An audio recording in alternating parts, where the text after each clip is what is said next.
I'm not gonna lie, I've never seen Gladiator. When it came out, I was a little too young for it, I think. I thought it looked long, boring, and dull as shit.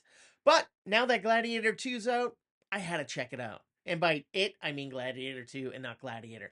Luckily for me, there's an animated montage while the title sequences are happening that explain what happened in the last movie. And throughout the movie, we're spoon fed information and knowledge about what we've missed. So if you're like me and you haven't seen it, don't worry, this works perfectly fine as a standalone film. Had you seen the original, it probably would have been even better. Either way, this movie is about Paul Mescal's character, Lucius. He is essentially the son of Maximus, Russell Crowe's character, and Connie Nielsen's character. After Maximus died, his mother sent him away because he was now the Prince of Rome, and people would try killing him to seize power of the city. And all these years later, he's living a happy life, he's married, and then all of a sudden, the Roman Empire comes, kills many of his people, including his wife, and kidnaps him and puts him into slavery. And then Denzel Washington's character essentially buys him, realizes he's a great warrior, and sends him out as a gladiator to participate in all these very big gladiator games.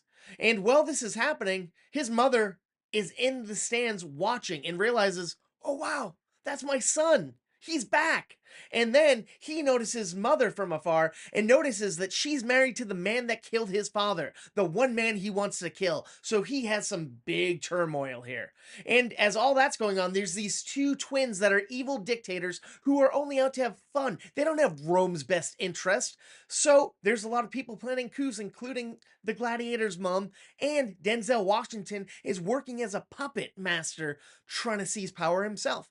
Now, let me tell you, this is a fantastic cast. Paul Mescal, Denzel Washington, Pedro Pascal, Connie Nielsen, Joseph Quinn, Fred Hechinger, Russell Crowe pops up a little bit in flashbacks. But the one person who stood out the most, there's this master of ceremonies, and I'm like, that looks a lot like Matt Lucas, but he's way too skinny to be Matt Lucas from the last time I saw him. And I looked it up. It was. He looks fantastic. Shout out to him for killing it. All right, and let me tell you, the standout here, Denzel is eating up scenery and killing it. And Paul's great, Pedro's great, Connie's great.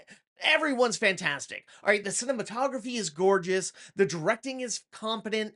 This movie is action packed from start to finish. It never drags, and it's 2.5 hours, but it moves along like a freight train. This movie is fan freaking tastic. Check out Gladiator 2 as soon as you get a chance. And do yourself one more favor and check out my movie review podcast. It's called Movie Toast, news and reviews, and we're available wherever you get your podcasts. Thank you, and please stay toasty.